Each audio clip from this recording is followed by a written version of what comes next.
विद्यासागर जी महाराज की जय जय जय।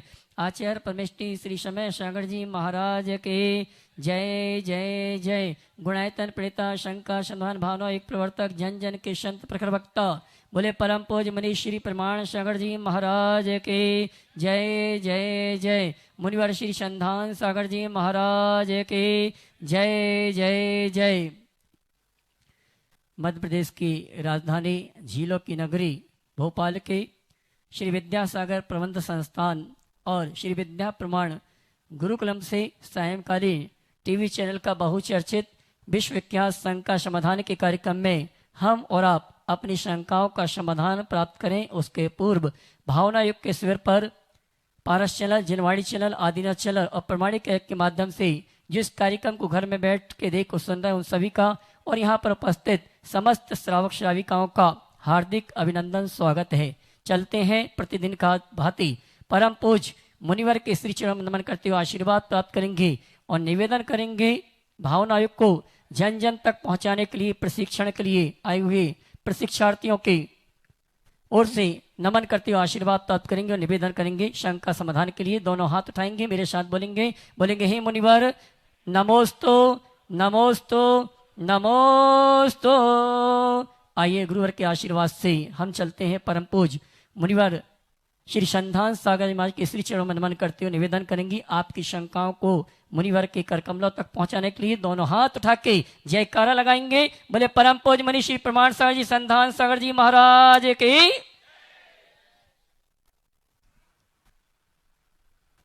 चलते हैं पावन धरा श्री विद्या प्रमाण गुरुकुलम और आचार्य विद्यासागर प्रबंध विज्ञान संस्थान की इस पावन धरा पर, जहां आज से एक फिर नए इतिहास की रचना शुरुआत हो चुकी है और देश के कोने कोने से यहाँ पर उस भावना योग को जिससे अनेकों लोग लाभान्वित हुए हैं, अब संकल्पित और होने जा रहे हैं कि इस भावना योग को और ऊंचाइयों तक लेकर जाएंगे।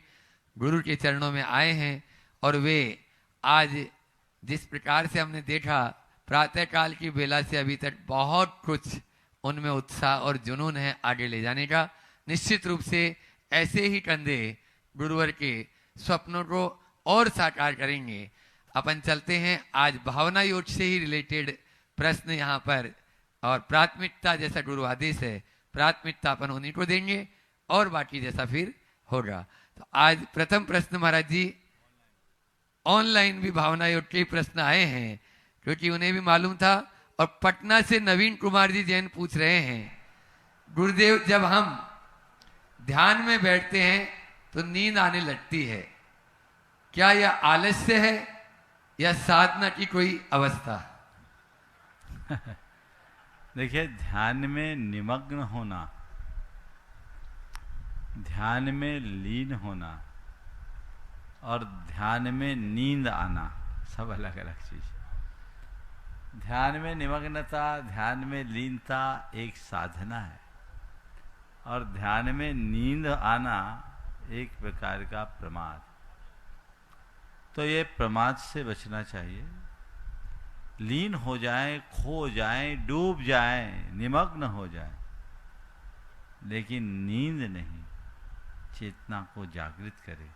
क्योंकि ध्यान की घड़ी में हम अपने आप को और अधिक रिफ्रेश करते हैं, हमें उसी धारा और दिशा में चलना चाहिए। प्रतिभा जी जैन कोटा से पूछ रही हैं नमोस्तु पूर्वक पूज्यवर यदि भावना योग के दौरान बीते हुए दुखद अनुभव आंखों के सामने आ जाएं तो क्या करें? क्या यह भाव शुद्धि की प्रक्रिया है? देखिए बीते हुए कोई भी दुखद अनुभव या कटु अनुभव सामने आते तो उसे स्वीकार करें।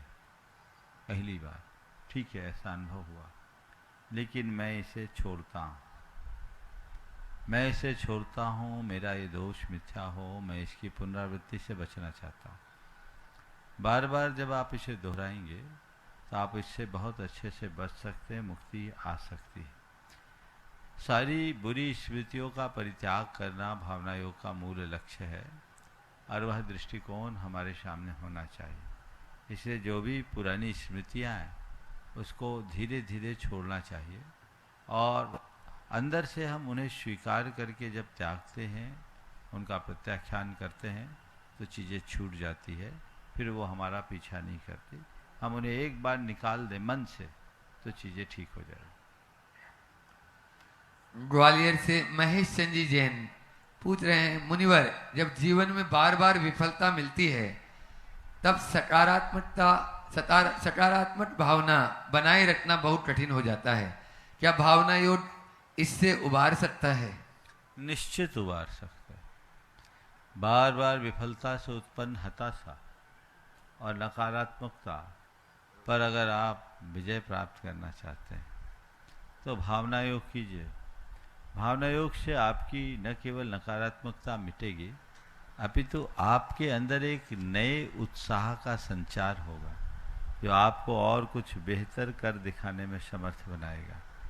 ऐसा हुआ है, एक बहन जिनने यूपीएससी की परीक्षा दी, लेकिन दो बार इंटरव्यू देने के बाद भी जिसका सिलेक्शन नहीं हो पाया, हताश हुई और उसे फिर किसी ने सलाह दिया, उसने भावना योग करना शुरू किया। उस भावना योग का ये परिणाम निकला कि वर्तमान में वो आईएएस है और मुर्शिदाबाद डिस्ट्रिक्ट पश्चिम बंगाल में पदस्थ है। तो ऐसा नहीं है, ऐसा कई लोगों के साथ हुआ है। भावना योग न केवल हमें हताशा से मुक्त करता है, अपितु भावना योग हमारे हृदय में विश्वास को भी जगाता है। तो ये अंदर का विश्वास ही हमें उत्साह से भरता है, और जब मनुष्य के मन मस्तिष्क में ऐसा उत्साह जग जाता है, भर जाता है, तो चीज़ें अपने आप सहज होने लगती। अमृतसर से कविता साहब पूछ रही हैं, मुनि श्री क्या भावना योग करते समय हुए भावुक हो जाना, रोना या हृदय में कंपन होना किसी उच्च अवस्था का संकेत है? देखिए, भावना योग और भावुकता बिल्कुल अलग अलग चीज़ है। भाव प्रवणता होनी चाहिए, भावुकता नहीं। भाव शवर होकर के काम करे, अपने भावों को पढ़ें, समझे और भावों को बदलने के लिए सचेष्ट रहे, ये बातें तो ठीक है। लेकिन भावों के बहाव में बह जाना, रोना, ये एक प्रकार की दुर्बलता है। मैं सहज रहूं, मैं शांत रहूं, मैं संयत रहूं, मैं सकारात्मक रहूं, ये बातें जो हम बार बार दोहराते हैं वो हमें बहुत ही समर्थ बनाते हैं, और उसके बदौलत हम अपने भावों को और अच्छा बना सकते हैं। इसलिए भावुकता से बचना चाहिए।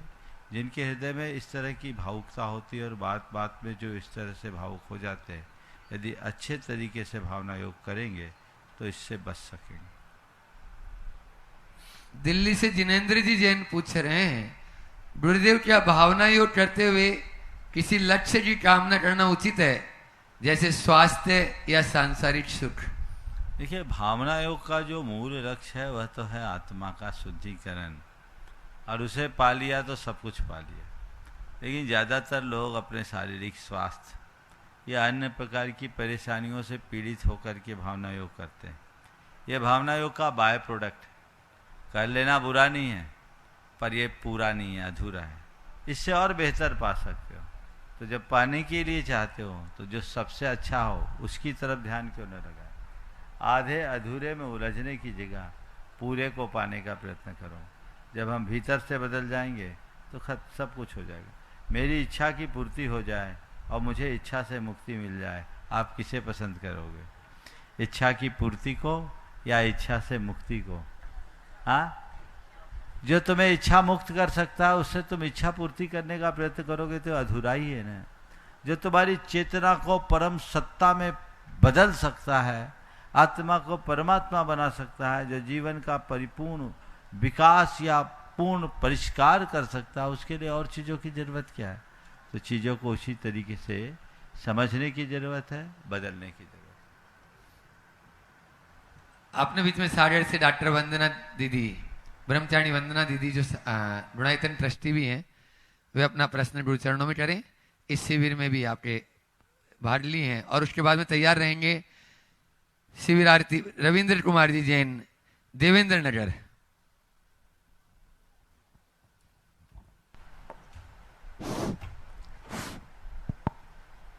मुनि मुनिद्वय के चरणों में नमोस्तु, छुल्लक जी के चरणों में इच्छामि। हे मुनि श्रेष्ठ, पतंजलि योग में योग की परिभाषा आई है, योगः कर्मसु कौशलम। एक जगह मैंने पढ़ा था कि कुछ पाने के लिए श्रम करना पड़ता है, ईश्वर सिर्फ लकीरें देता है, रंग खुद ही भरना पड़ता है। ये जो कर्म की बात आई है, तो भावना योग में इसका क्या संबंध है? क्या हम अपने कर्म को ऐसा कर सकते हैं जिससे वो कर्म हमारी उन्नति में कारण बन सके? देखिए, योगः कर्मसु कौशलम का अर्थ वो नहीं है जो आप ले रहे। वहाँ कर्म यानी अपने लौकिक जीवन के लिए किए जाने वाले कर्तव्य और पुरुषार्थ। और जब आप जो पूछ रही हैं वो आत्मा से जुड़े हुए कर्मों के, तो दोनों भिन्न भिन्न हैं। जैन धर्म में कर्म एक स्वतंत्र सत्ताभूत पदार्थ है जो हमारी चेतना को परतंत्र करता है। हमें उस कर्म को काटना है। और ये बात सत्य है कि भावना योग हमारे आत्मा में जमे हुए कर्मों को नष्ट करने का सादृश्य निमित्त है। आज सुबह भी मैंने अपने प्रवचन में कहा था कि भाव से बंध होता है और भाव से मोक्ष होता है। हमारे कर्म बंधते हैं तो उसमें भी हमारा भाव ही कारण है, और कर्मों की मुक्ति का आधार भी हमारे अंदर का भाव है। तो हम सतत अपने भावों को विशुद्ध बनाने का प्रयत्न करें ताकि हम भाव से भाव पार लग सकें, ये प्रयास करना चाहिए। जहाँ तक कर्मसु कौशलम, भावना योग करने से जीवन में सहजता और सकारात्मकता आती है। ये सकारात्मकता हमें लगनशील, उद्यमशील, मर्यादायुक्त और निष्कांक्ष वृत्ति से जोड़ता है। यही कर्म की कुशलता है। तो हम अपने जीवन को बहिर्जगत और अंतर जगत दोनों में संवार सकते हैं, बशर्ते ठीक रीति से भावना योग संपन्न। अभी जो प्रश्न आया महाराज जी कि जो शरीर के से संबंधित जो बीमारियां हैं उनके लिए हम कर सकते हैं, तो आपने कहा ठीक है, प्राथमिक अवस्था है, तो इसके लिए कहते हैं शरीर माध्यम खलु धर्म साधनम। यदि हमें धर्म करना है तो शरीर हमारा साथ देना चाहिए, जब ही तो हम कर पाएंगे। बिल्कुल ठीक है, मैंने आज दोपहर में भी इस बारे में बताया। शरीर को साधे बिना आप मन को बांध नहीं सकते। इसलिए मैं आपको एक संदेश देता हूं, तन को साधो, मन को बांधो, चेतन को आराधो। क्या लक्ष्य है? तन को साधो, मन को बांधो और चेतन को आराधो। जीवन इसी से परिष्कृत होगा। नमोस्तु महाराज। रविंद्र कुमारी जैन देवेंद्र नगर शिवरात्रि और दूसरे अवधि जी जैन इंदौर तैयार रहें। नमोस्तु महाराज जी। भावना योग प्रशिक्षक बनने के लिए क्या आवश्यक गुण होना चाहिए? कि यह सवाल तो दोपहर के सत्र में कर लेना महाराज जी, ये सबके लिए हो जाए इसलिए मैंने पूछा। देखिए, भावना योग प्रशिक्षक बनने के लिए सबसे पहले आपको भावना योग को आत्मसात करना। प्रशिक्षक वो नहीं जो चीज़ों को जानता है, प्रशिक्षक वह है जो चीज़ों को जीता है। तो आप भावना योग का प्रशिक्षक बनना चाहते हैं तो पहले भावना योग को जीना सीखिए, खुद उसे आत्मसात कीजिए। वो आपके विचारों और व्यवहार में प्रतिबिंबित होना चाहिए, आपके जीवन में वो सब चीज़ें दिखनी चाहिए। तब आप भावना योग साधक बन सकोगे और तभी आप लोगों को प्रशिक्षण देने के अधिकारी हो सकोगे। नमोस्तु महाराज जी। अगला अवधि जैन इंदौर और उसके बाद में अपने बीच में शोभाजी जैन छपारा जो बनायतन के ट्रस्टी हैं, वे तैयार रहेंगे। नमोस्तु महाराज जी, मेरा नाम अवधि जैन है। मैं योग प्रशिक्षण हूँ। मैं योग के साथ भावना योग को कैसे अपने जीवन में लाऊं और आगे कैसे बढ़ूं? बहुत अच्छी बात है, आप योग से जुड़ी है। अब उसमें अपनी भावना जोड़ दो तो भावना योग से जुड़ जाओगे। भावना योग को समझिए। योग की क्रियाएं और योग के विषय में जो प्रशिक्षण आप देते हैं दीजिए, लेकिन साथ साथ भावना योग को पढ़िए। और भावना योग को जब आप पढ़ेंगे, समझेंगे, और आपने अभ्यास भी किया है भावना योग, तो साथ में लोगों को भावना योग कराइए। मैं तो समझता हूँ एक बार भावना योग करना शुरू कर देंगे तो फिर किसी और योग के प्रयोग की ज़रूरत ही नहीं पड़ेगी। ये अभिनव प्रयोग है, तो इसे समझे। अन्य योगों और भावना योग में मौलिक अंतर है। अन्य योगों में अनेक प्रकार की क्रियाएं हैं जिसमें हमें यम नियम आसन आदि का अपनाना पड़ता है, लेकिन भावना योग इन सब से हटकर है जो जीवन को सहज रूप से साध सकता है। शोभा जी ने ओम, थोड़ा माइक फास्ट पहुंचाओ भाई। ओम, दो टाइम रखो। बचा हुआ। शोभा जी जैन छपारा और उसके बाद में अपूर्व जी जैन भोपाल तैयार रहें। द्वय मुनिराजों के चरणों में सत वंदन, छुल्लक महाराज जी के चरणों में वंदन। हे महाराज जी, मैं ये बताना चाहती हूँ कि भावना योग से सिर्फ हमें शारीरिक मतलब सब रोग दूर नहीं होते, मन से अपने को स्थिरता भी मिलती है और विपरीत परिस्थितियों को सहन करने की शक्ति भी मिलती है। सब कोई कहते हैं, डॉक्टर भी कहते हैं कि एक बार बीपी की दवाई लग जाए तो फिर वो बंद नहीं हो पाती, लेकिन मेरे साथ ऐसा हुआ। मैं 5 मिनट वाला भावना योग रोज करती हूँ नियम से, और मंगल भावना भी करती हूँ। मेरे साथ ऐसा हुआ कि मेरा बीपी बढ़ने लगा। फिर साथ में मैं भावना योग तो पहले से कर ही रही थी, और मेरे मन में ये भाव आया कि जब महाराज जी कहते हैं कि इससे सब दूर हो सकता है तो मेरा बीपी क्यों दूर ना होगा। इस भावना से मैंने और अधिक मन लगाकर भावना योग करना शुरू किया, और थोड़े दिनों के बाद ही मेरा बीपी नॉर्मल हो गया। डॉक्टर भी थोड़े से आश्चर्यचकित रह गए कि ये कैसे हुआ। मैं ये बताना चाहती हूँ कि महाराज जी की भावना योग तो अभी बात की चीज़ है। महाराज जी के जो शब्द हैं वो ही अपने रोग को, शोक को दूर कर सकते हैं और अपने आप को बहुत शक्ति दे सकते हैं। मैं महाराज जी की बहुत कृतज्ञ हूँ हमेशा। ओ, आप अभी बीपी की दवाई ले रहे हैं कि बंद हो गई? बंद हो गई। कितने दिन से? साल 1.5 साल हो गए, 2-3 महीने ली थी बस। बहुत सुंदर। अपूर्व जी जैन भोपाल, वे अपना प्रश्न करें और उसके बाद में अपूर्व अनुपस्थित है। अच्छा, सुरभि जी जैन, अक्षय जैन, सुरभि जी जैन, 2 प्रश्न हैं, लेकिन एक जना कर ले, करने दो। हाँ जी, हाँ, कर लो दोनों। हाँ।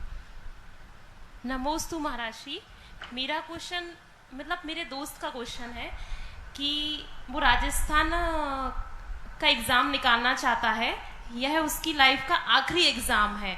वही काफ़ी टाइम से मेहनत कर रहा है, हर बार असफलता हाथ लग रही है। 1-2 बार उसने आत्महत्या करने की कोशिश भी की है। तो क्या मैं आपके अनुसार भावना योग की कौन सी कमांड दे सकूं जिससे उसे सफलता मिल सके?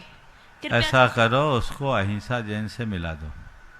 IAS है ना, वो बहन से जो अभी आपके जाकर के मुर्शिदाबाद डिस्ट्रिक्ट में पदस्थ हैं, आप उनसे संपर्क मिल जाएगा। एक बार उसकी डायरेक्ट बात करा दो, वो उसे मोटिवेट करेगी तो शायद ज़्यादा उस पर असर पड़ेगा और वह अपने जीवन में सफल भी हो पाएगा। उनसे बात करा।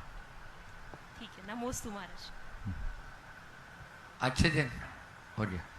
सुनीता जी जैन, नेहा नगर, मटरोनिया सागर, वे अपना अनुभव शेयर करना चाह रही हैं, आप लोग सुने। और उसके बाद में नीमा जी जैन, तिजारा, तैयार रहे। नमोस्तु महाराज श्री जी, इच्छामी महाराज श्री जी। मैं बड़वानी सिद्ध चक्र मंडल विधान में गई थी, तो आपके विशेष आशीर्वाद से मैं लेटने सोने के तरीके से रोग ठीक करती हूँ। इस पर आपने हमें विशेष आशीर्वाद दिया था। उस समय हमें बहुत दर्द भी रहता था। हमने कहा भी था कि महाराज श्री हम औरों का कुछ नहीं कर पाएंगे, तो आपने ये कहा था कर पाओगी। जब मैं घर आई तो मैं अपने काम के समय में शांत रहना है, सहज रहना है, सकारात्मक रहना है। और असह्य दर्द था मुझे HLA-B27 नाम की बीमारी पॉजिटिव है, जो ऑटो इम्यून डिजीज कहलाती है। उसका एलोपैथी साइंस में इलाज भी नहीं है। आयुर्वेदिक वाले बात बताते हैं तो उससे बहुत गर्मी बढ़ती है और नींद चली जाती है। किसी भी थेरेपी में इलाज ना मिलने के बाद मैंने भावना युग का सहारा लिया। ज़्यादा नहीं, थोड़ा थोड़ा अपनी घर की रूटीन में लिया और आज मैं दर्द से मुक्त हो गई हूँ और मुझे किसी प्रकार का दर्द नहीं है। और मैं जो सोने लेटने के तरीके से इलाज करती हूँ उसमें मैं भावना युग को शामिल करना चाहती हूँ, क्योंकि मैं हजारों लोगों को आज ठीक करती हूँ। नमस्ते। अभी आपकी बीमारी का नेगेटिव आ गई? अभी जो पैथोलॉजी से लैब हुई थी, क्योंकि मैं चाह रही थी कि मैं रामदेव बाबा के यहाँ चली जाऊँ इलाज ये थेरेपी लेने के लिए, तो मैंने आर्थोपेडिक्स को दिखा के और वो ब्लड दिया था तो उसमें नेगेटिव आई है। तो डॉक्टर ये कहते हैं कि लैब की गड़बड़ी है या पुरानी रिपोर्ट तुम्हारी गड़बड़ है, क्योंकि ये पॉजिटिव से नेगेटिव नहीं होती, नेगेटिव से पॉजिटिव नहीं होती है बीमारी, तो शायद दोबारा करवाना पड़ेगी अभी। चलिए ठीक है, बहुत सुंदर। नीमाजी जैन तिजारा वे अपना प्रश्न करें और उसके बाद में तैयार रहेंगी ब्रह्मचारिणी साधना दीदी बांदटपुर सागर। महाराज जी के चरणों में त्रियोवार नमस्तु नमोस्तु नमोस्तु।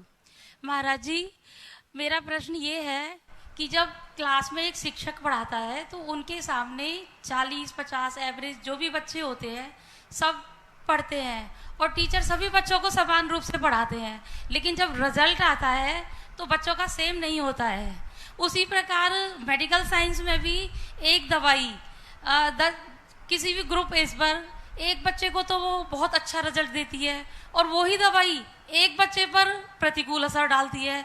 तो मेरी शंका ये है कि जो भावना योग अब जो अपना आने वाला है, या ये जो यूट्यूब पे जो एक ग्रुप उसमें जो कैटेगराइज होगा, तो वो सेम हर व्यक्ति पर कैसे प्रभाव डालेगा, कि कैसे पॉजिटिव रहेगा? देखिए, पढ़ाने वाला पढ़ाता है, लेकिन उसका परिणाम पढ़ने वालों पर निर्भर करता है। कौन कितनी तत्परता से पढ़ रहा है, कितनी रुचि से पढ़ रहा है, उसकी खुद की ग्रेस्पिंग पावर कितनी है, उस पर निर्भर करता है। जो पढ़ाने वाला है वो तो अपना काम कर देता है।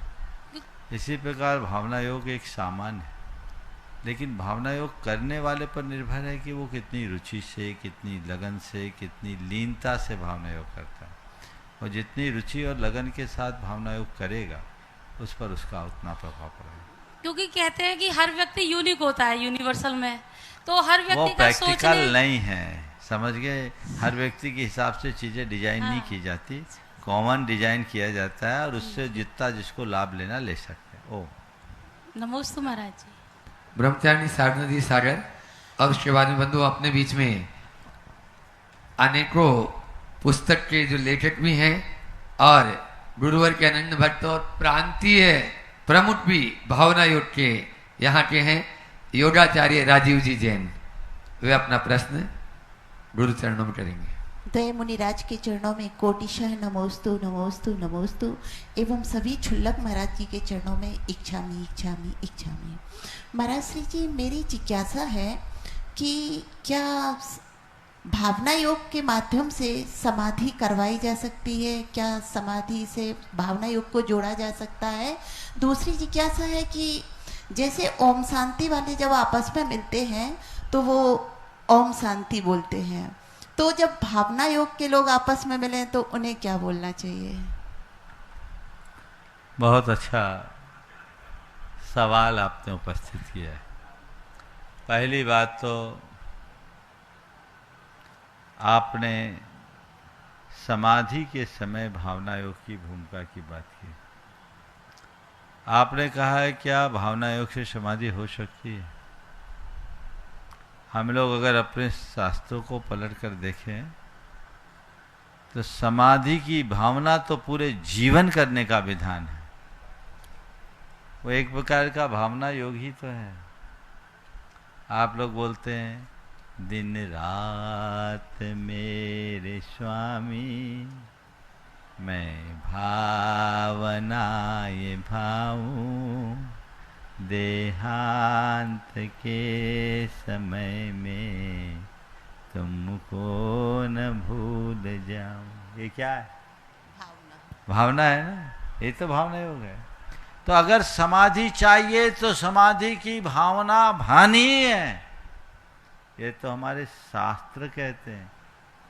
तो जो ऐसी भावना भाएगा वो निश्चित समाधि का फल पाएगा। हम लोग अपने नित्य कर्म में दिन भर में अनेक बार कहते दुख खाओ कम खाओ बोही लाओ सोई गमनम समाही मरणम जिन गुण संपत्ति हो मध्यम। ये क्या है? ये भावना योग ही तो है। वहां लिखा नहीं है भावना योग, पर भावना योग है क्या? यही है।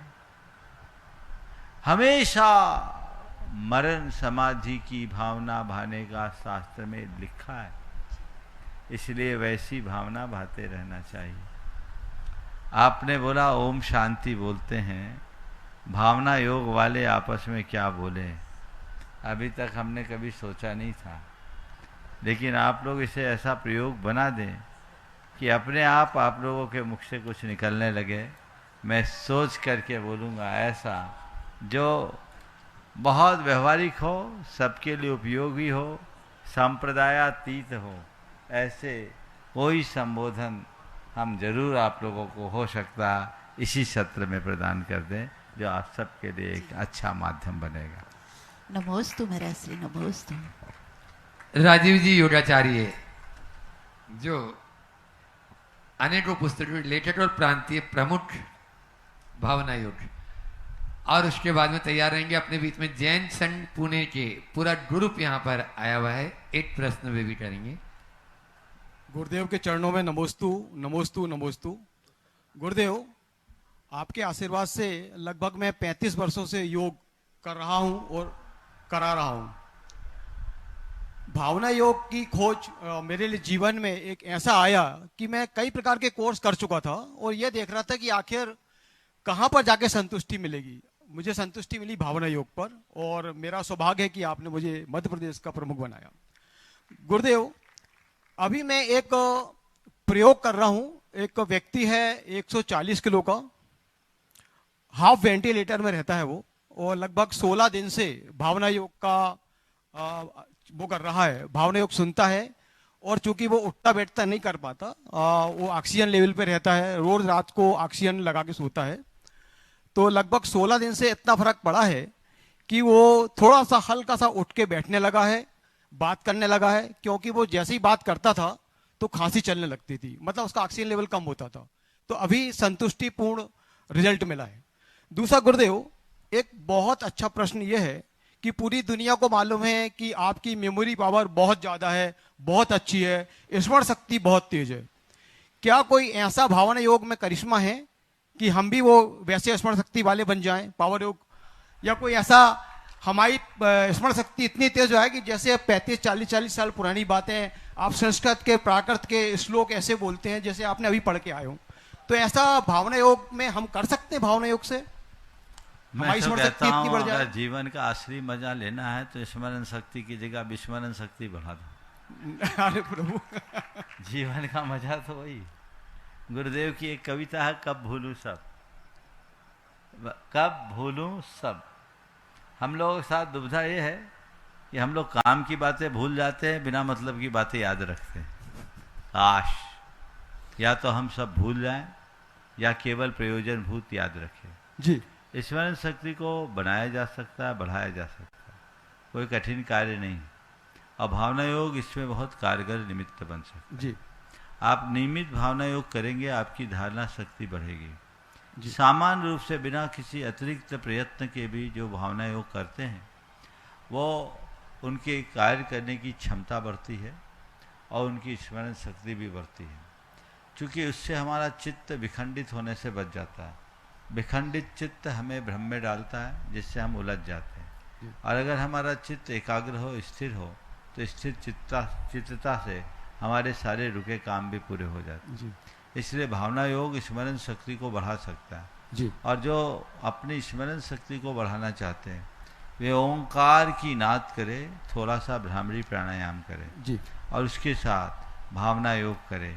मुझे सब याद है, मुझे याद है, मेरे अंदर स्मरण की क्षमता है, मुझे मेरा प्रयोजनी मेरे स्मरण में है। ये बातें अगर अतिरिक्त रूप से दोहराया जाए तो उसकी स्मरण शक्ति में काफी कुछ निखार आ सकता है। जी, नमस्ते गुरुदेव। ओम।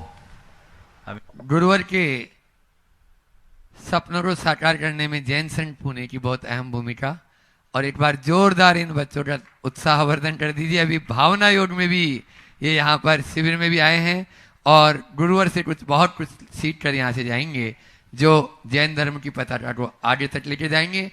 ऐसे बालकों के लिए एक बार जोरदार ताली, और वे अपना प्रश्न गुरु चरणों में करें। उसके बाद में गुरुवर की वाणी को जो जन जन तक पहुंचाते हैं, ऐसे अविनाश जी जैन प्रवक्ता विदिशा से अपने बीच में।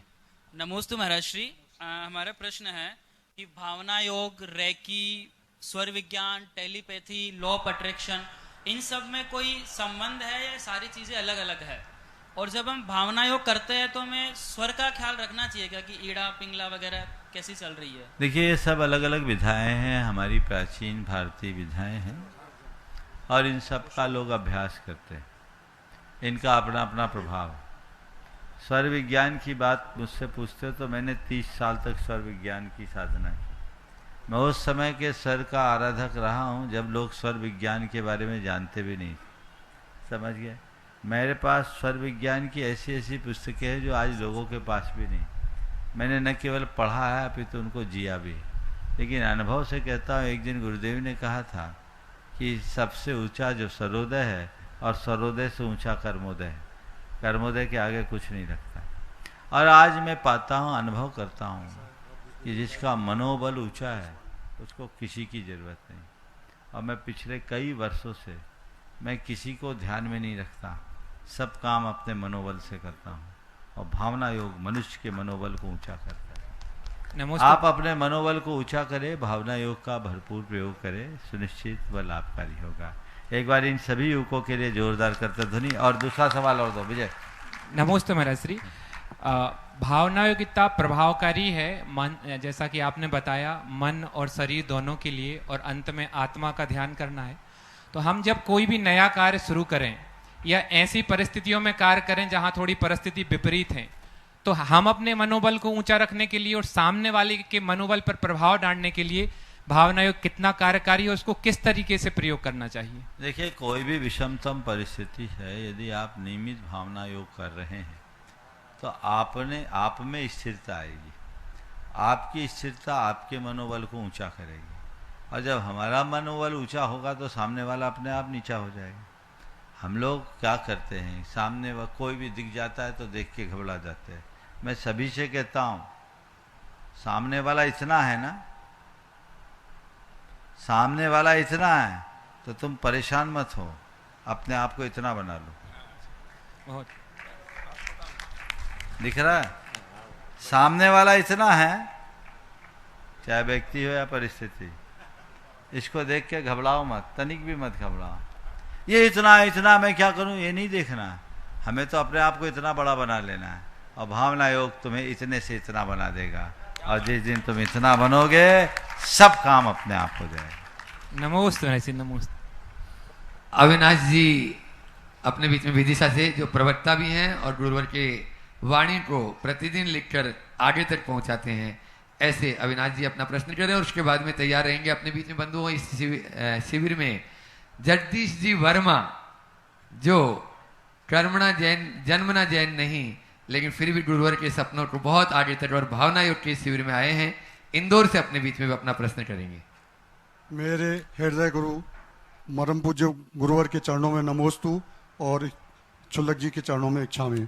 गुरुदेव, भावना योग पर आपके अंतर से जो वाणी निकलकर प्रिंट हो गई है, इसके प्रचार प्रसार में हम कैसे सहयोगी बन सकते हैं, कृपया मार्गदर्शन करें।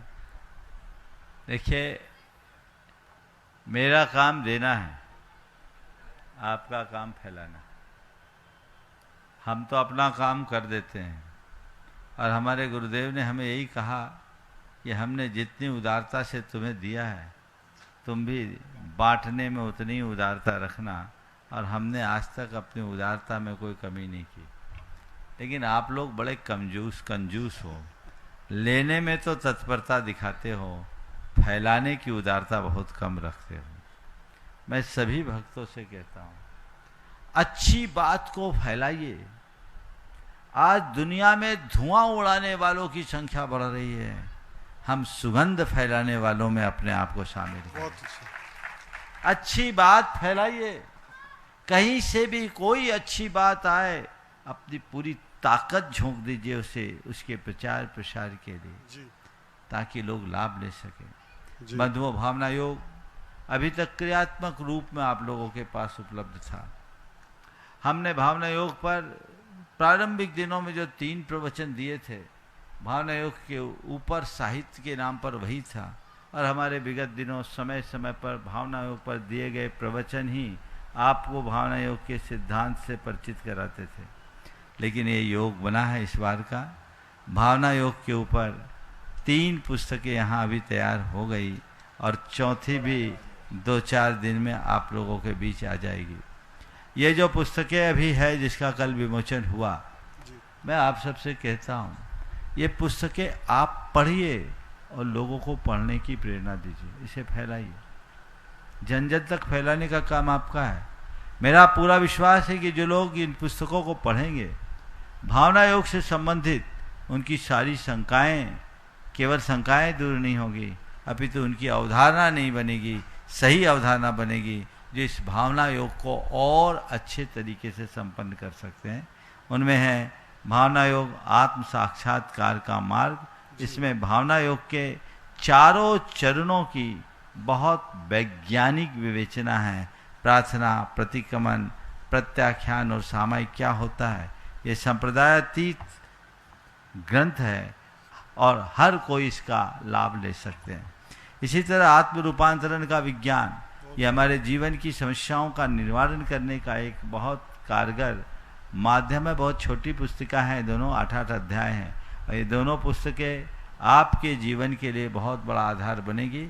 इसको हर भावना योग के प्रशिक्षक को रट लेना चाहिए, और जिन्हें भी भावना योग के विषय में थोड़ी भी जानकारी चाहिए, उन्हें उपलब्ध कराना चाहिए। इन पुस्तकों के माध्यम से आप न केवल भावना योग के सिद्धांत को जान सकेंगे, और लोगों के जीवन में भी बड़ा बदलाव ला सकेंगे। और ये अब आप लोगों के हाथ में आने वाली है भावना योग नकारात्मकता का हल। ये हमारे सब प्रकार की नकारात्मक वृत्तियों का सकारात्मक समाधान है। कल मैंने इसके विषय में आप लोगों को बताया था। ये यहीं पर अ अक्षर पर प्रदत्त 20 प्रवचनों का संग्रह, ये प्रवचन संग्रह है, और ये दोनों कृतियाँ जो मैंने दिखाई वो मौलिक कृति है। ये यहाँ पर जो प्रवचन हुए, उन प्रवचनों को प्रामाणिक समूह ने लिपिबद्ध करके प्रकाशित किया बड़े श्रम के साथ, और प्रत्येक अध्याय में उसका QR कोड भी दे दिया, जिससे आप उसके प्रवचन को आराम से सुन सकते हैं। और प्रत्येक दिन एक एक दुर्वृत्ति को दूर करने के लिए एक एक QR कोड भी दिया। अलग अलग भावना योग है, हर दिन के हर चीज़ का अलग अलग भावना योग है, आप उसका लाभ ले सकते हैं। मैं समझता हूँ ये पुस्तकें आप सबके जीवन के लिए कल्याणकारी बनेगी।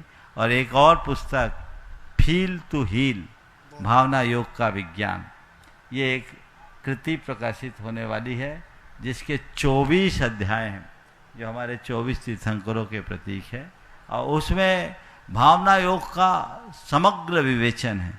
मैं समझता हूँ वो पुस्तक अपने आप में बड़ी परिपूर्ण शोधात्मक कृति के रूप में प्रकाशित होगी, बहुत जल्दी आप लोगों के हाथ में आएगी। मैं सभी से कहूँगा, जो भी इसका लाभ लेना चाहते हैं, इन पुस्तकों को प्राप्त करें, और एक बार पढ़े, एक बार नहीं बार बार पढ़े नहीं, इनको घोटे। जब आप इन पुस्तकों को पढ़ करके खुद आत्मसात करोगे, तभी आप औरों को भावना योग से जोड़ने में समर्थ हो सको। नमोस्तु गुरुदेव, नमोस्तु नमोस्तु नमोस्तु। जन जन तक गुरुवर का साहित्य पहुँचे, और इसी भावना के साथ में कल प्रेरित होकर सविता जी पुष्पेंद्र जी शिरोमणि संरक्षक है, उन्होंने इन तीनों पुस्तकों का विमोचन भी किया था। एक बार जोरदार ताली उनके लिए बजा दीजिए। और अब जगदीश जी वर्मा इंदौर, वे अपना प्रश्न करेंगे, जो अपने यहाँ के शिवरार्थी हैं भी, और सिंगापुर से भी इसमें शिवरार्थी विवेक जी जैन, अनन्य गुरुभट्ट, वे अपना प्रश्न तैयार रहेंगे।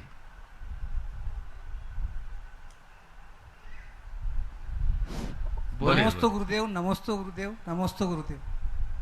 गुरुदेव, मेरा कोई प्रश्न कठिन नहीं है, सरल प्रश्न है। दीपावली के बाद में जहाँ कहीं भी आपके प्रवचन हुए, उस प्रवचन माला में से मैंने गृहस्थी से संबंधित कुछ बातों को निकाल करके एक बुक तैयार की है। और मेरे जो गुरु हैं जिन्होंने मुझे पढ़ाया है 9वीं से लेके हायर सेकेंडरी तक, वो बोले पूरा खर्चा मैं दूंगा, केवल गुरुदेव से एक बार आज्ञा ले लो, आप अपन छपवा देते हैं उसको। बहुत अच्छी बात है, आपकी भावनाओं का मैं आदर करता हूँ। आपने रुचिपूर्वक सुना है और उनका सार आपने निकाला है। प्रकाशन करने की सम्मति तो मैं देख लूँगा, पर मैं चाहूँगा चूँकि वो मेरे नाम से आप प्रकाशित करोगे तो एक बार पूर्व से मुझे दिखा दो। आपके नाम से ही नहीं, इसलिए मैं उसको देखना चाहूँगा। एक बार देख लूँ, फिर मेरी सम्मति है। मेरा अपना कुछ नहीं है, मैंने तो एक बार जो दे दिया वो अब आपका है।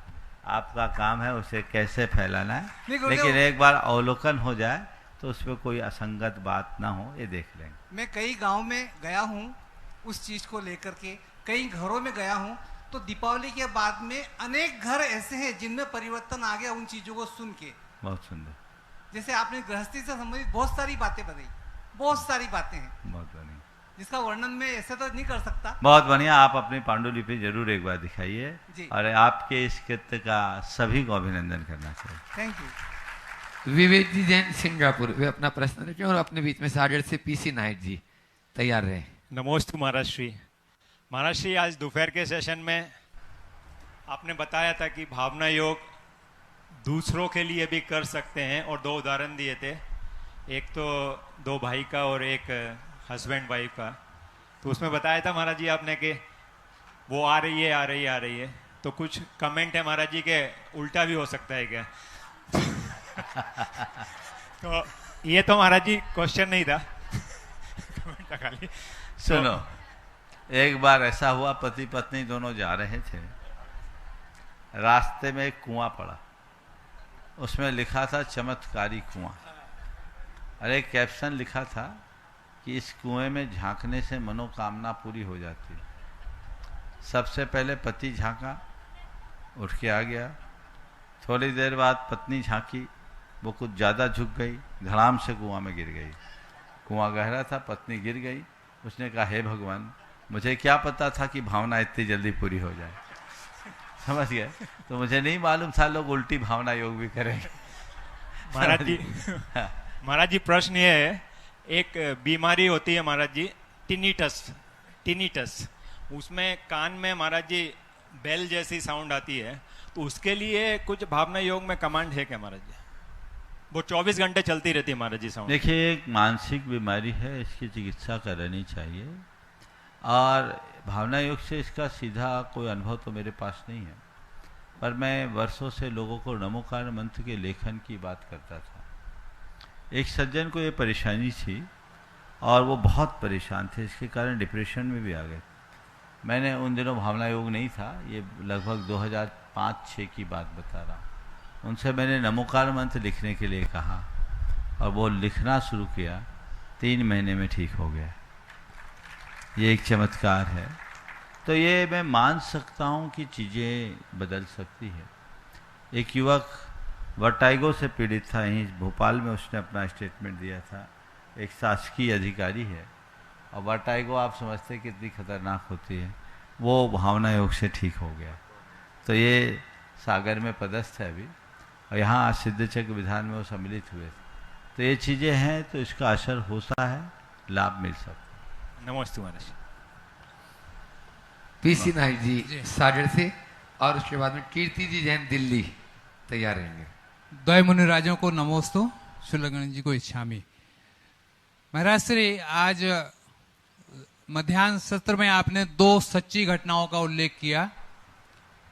उसमें से एक भाई भाई के मिलन की बात थी, एक पति पत्नी के मिलन की बात थी।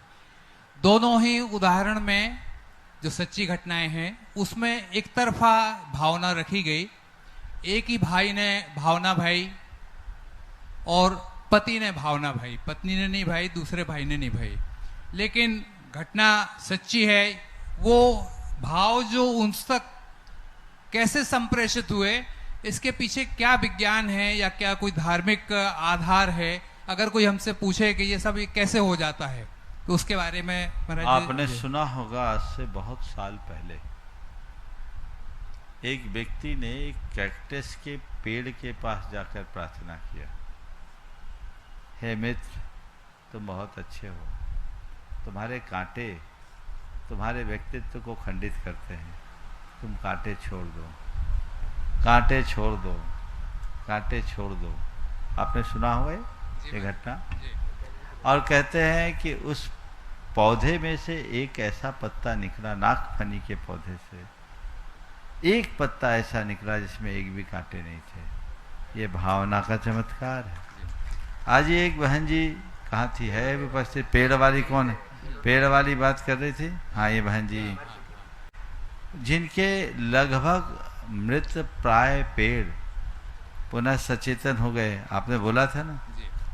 तो भावनाएं क्या नहीं कर सकती। लॉ ऑफ अट्रैक्शन इसी को तो बोलता है। हम जो चीजें जैसी चाहते हैं वैसी भावना भाए चीजें हो सकती। अरे ऐसा करने से क्या होगा? तो कुछ नहीं होगा। हम ऐसा करेंगे तो ऐसा हो जाएगा, ये विश्वास होना चाहिए। मन का विश्वास कमजोर होने पर कभी उपलब्धियां नहीं। मन का विश्वास मजबूत होना चाहिए। हम लोग बोलते हैं संस्कृत में सूक्ति, विश्वासम फलदायकम। तो पहले विश्वास तो हो। शंका होगी तो कोई भी लाभ नहीं मिलने वाला। इसलिए शंका से मुक्त होकर समाधान की ओर बढ़े। बहन जी 30 सेकेंड में अपनी बात कर दीजिए। नमोस्तु महाराज जी। हाँ महाराज जी, मेरे 6 पौधे थे जो कि सीजनल प्लांट थे, मेरे बगीचे में लगे हुए थे और बहुत ही अच्छे उनमें फूल आए हुए थे। लेकिन सीजन विंटर का ख़त्म हो गया तो अब उसमें पौधे नहीं आने थे। तो हमारे माली ने बोला कि मैम ये तो अच्छे नहीं लग रहे हैं, अब केवल इसकी जगह हम यहाँ पे इसको हटा करके जो साल भर पौधे लग जाएं उनको लगा देते हैं। तो मेरा मन तो नहीं था, पर उसके कहने पे मैंने उसको हाँ कर दी। और उसने जब वो पौधे निकाले और उसको ऐसे ही जड़ से निकाल करके एक गमले में लगा दिए। काफ़ी हाइट के, कम से कम 3 फीट तक की हाइट के पौधे होंगे वो। तो मुझे लगा कहीं ये निर्जीव ना हो जाए, मुझे यही मन में डर लग रहा था। तो मैंने माली भैया को बोला भी कि भैया प्लीज़ इनको ढंग से निकालिएगा। उन्होंने लेकिन अपने हिसाब से निकाला और उसको गमलों में लगा दिया। 6 के 6 पौधे 6 गमलों में लगा दिए। और शाम तक मैंने देखा कि वो पौधों की पत्तियाँ पूरी मुरझा गई, नीचे की ओर झुक गई और मुझे वो निर्जीव सा दिखाई देने लगा। मेरे मन में बहुत दुख हुआ, मैं उसके लिए रोई भी। फिर मैं अगले दिन महाराज जी के पास आई थी, प्रवचन सुन रही थी। अपना आप प्रवचन चल रहा था नकारात्मकता का, 16 जो सीरीज आपने दी थी वो मैं रोज सुनने आ रही थी। उस समय मैं आपका भावना योग भी करती थी। तभी मेरे मन में आया कि मैं क्यों ना अपने पौधों के लिए भी यही भावना योग करूं। तो मैं यहाँ से लौट के मंदिर जाती थी। मंदिर से जो गंधोदक था वो डंपी भी लेकर के सभी पौधों में छिड़कती थी, उनकी पत्तियों में और उनकी जड़ों में डालती थी। और वहीं पे खड़े होकर के मैं भावना योग उनके लिए करती थी कि ये सजीव हो जाएं, ये सजीव हो जाएं, सजीव हो जाएं। जो भी मुझे शब्द समझ में आते थे मैं उनके लिए पूरे भाव के साथ में करती थी। और ऐसा दिन में मैं 3 से 4 बार की हूँ। और 3 दिन में ही वो 6 के 6 पौधे बिल्कुल बहुत अच्छे हो गए और अब भी वो लगे हुए हैं। मुझे उनको देखकर इतनी खुशी हुई। बहुत सुंदर। कि मुझे ये भावना का एक उदाहरण सामने है, तो ऐसा हो सकता है। चलिए नमोस्तु कीर्ति जी जैन दिल्ली वे अपना प्रश्न करें और उसके बाद में ब्रह्मचारी पारस भैया जी तैयार रहे। नमोस्तु भगवान, नमोस्तु महाराज श्री, सभी क्षुल्लक महाराज जी को एक क्षामी। गुरुदेव, आज सुबह के सत्र में आपने बताया कि आत्मा में जो स्पंदन होता है वही हमारे भाव हैं और ये भाव शुभ भी हो सकते हैं, अशुभ भी हो सकते हैं और शुद्ध भी हो सकते हैं। और इसी के अनुसार कर्म बंध होता है, कर्म परमाणु कर्म रूप परिवर्तित होकर हमारी आत्मा से जुड़ जाते हैं। और गुरुदेव आपने ये भी बताया कि 2 अलग अलग व्यक्ति एक ही अलग एक ही परिस्थिति में अलग अलग प्रतिक्रिया देते हैं, तो उनकी आत्मा में जो स्पंदन होगा वो भी अलग अलग होगा, उनके भाव भी अलग होंगे, जो कि ये पूरी प्रक्रिया स्वतः ही हो रही है या संस्कारवश हो रही है। तो गुरुदेव, इसमें हमारा नियंत्रण कहाँ? बहुत अच्छा सवाल है। ये चीज़ें संस्कारवश होती है, पर हमारे संस्कारों में निखार लाया जा सकता है। जैन कर्म सिद्धांत में एक बड़ी बात है कि कर्म अपना फल द्रव्य, क्षेत्र, काल और भाव के आश्रय से देते हैं। तो हम कैसे द्रव्य, क्षेत्र, काल, भाव के साथ जीते हैं, कर्म वैसा फल देते हैं। तो यदि कर्म के उदय में हम अपनी भावधारा को बदल दें तो बहुत कुछ परिवर्तन कर सकते हैं। ऐसा नहीं है कि हमारे अंदर जैसा भाव आए हम उसके प्रवाह में बह ही जाए। भावों के आने पर भी ठहराव लाया जा सकता है, इसी का नाम पुरुषार्थ। तो एक संस्कार से उत्पन्न भाव है और एक उसके साथ जुड़ा हुआ ज्ञान भाव। ज्ञान भाव वह ताकत है जो कर्म की सत्ता को समाप्त करते हैं। हम उसे ध्यान दें। नमोस्तु गुरुदेव। ब्रह्मचारी पारस भैया जी अपना प्रश्न करें, उसके बाद में इस पूरे शिविर में आपने देखा होगा सबका संपर्क जिनसे बना हुआ है, ऐसे राजेश जी, पूनम जी जैन पूना से कोऑर्डिनेटर भी हैं, भावना योग के भी और प्रमाणित समूह में भी है, वे अपना प्रश्न गुरु चरणों में करेंगे। पूज्यवर के चरणों में नमोस्तु नमोस्तु। महाराज श्री आचार्य उमा स्वामी महाराज ने तत्वार्थ सूत्र के 6ठे अध्याय में उत्तम क्षमा और शौच धर्म को शुभाश्रव और बंध का कारण कहा है, और वहीं आचार्य उमा स्वामी महाराज ने 9वें अध्याय के 12वें सूत्र में उसको निजरा और संबर का कारण कहा है। तो किस अपेक्षा से कहा है महाराज श्री इसके लिए? क्योंकि ये चारित्र गुण की निर्मल पर्याय है, उत्तम क्षमा और शौच, तो इसके लिए समझाए थोड़ा। बहुत अच्छी बात है। 6ठे अध्याय में क्षमा के लिए शांति शब्द का प्रयोग किया और शौच शब्द का भी प्रयोग वहाँ किया, और 10 धर्मों में क्षमा और शौच धर्म है। सही बात है। 6ठे अध्याय में आश्रव की चर्चा है और 9वें अध्याय में धर्म को संवर का अंग माना है। ये दोनों चीज़ें अलग अलग संदर्भ में क्या है। देखिए, क्षमा भाव और शौच भाव बड़ा उदात्त भाव है, उत्कृष्ट भाव।